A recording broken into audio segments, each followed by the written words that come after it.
ശബ്ദം ശ്രമിക്കുന്ന എടത്തല പഞ്ചായത്തിലെ നിങ്ങൾ പറയൂ, ഇതിനെ ചോദ്യം ചെയ്തതിന്റെ പേരിലാണോ ഞങ്ങളുടെ പ്രിയ സഹപ്രവർത്തകൻ നജീബിനെ ആക്രമിച്ചത്? ഇത് ചോദ്യം ചെയ്യേണ്ട ഒരു പൊതുപ്രവർത്തകൻ എന്ന നിലയിൽ ഞങ്ങളുടെ ഉത്തരവാദിത്തമാണ്.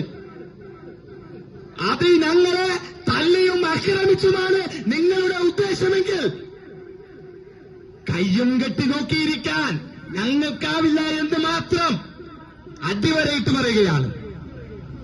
എന്താ ഇവിടെ നടക്കുന്നത്?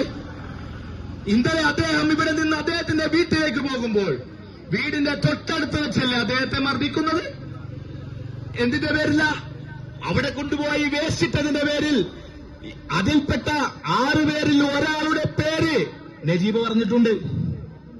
നജീബ് വ്യക്തമായി പറഞ്ഞിട്ടുണ്ട്. അത് ഏത് പോലീസിനടുത്തും പറയാ തന്തോളമുള്ള പാർട്ടിയുടെ ലീഡറാണ്.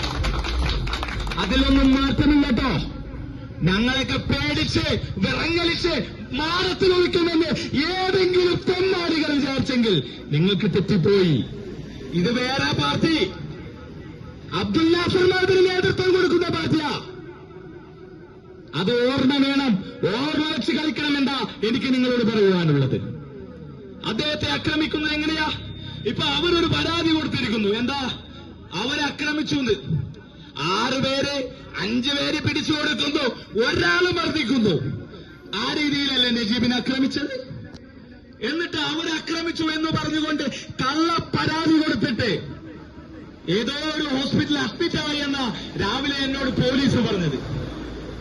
എനിക്ക് എന്റെ പോലീസ് ഏമാന്മാരോട് പറയുവാനുള്ളത്, നിങ്ങൾ ഈ വിഷയത്തിൽ വ്യക്തമായി അന്വേഷണം നടത്തിയില്ല എങ്കിൽ നക്കാപ്പി ചക്കാശിന് വേണ്ടി നിങ്ങൾ ഈ കേസ് ഒതുക്കി തീർക്കാൻ ശ്രമിക്കുന്നുണ്ട് എന്ന് ഞങ്ങൾക്ക് വ്യക്തമായി അറിയാം. അതിനുള്ള ശ്രമമാണെങ്കിൽ നിങ്ങളുടെ നല്ലതിനല്ല എന്ന് മാത്രം ഞാൻ ഓർമ്മപ്പെടുത്തുകയാണ്. ഇങ്ങനെ അക്രമങ്ങൾ അഴിച്ചുവിടുകയും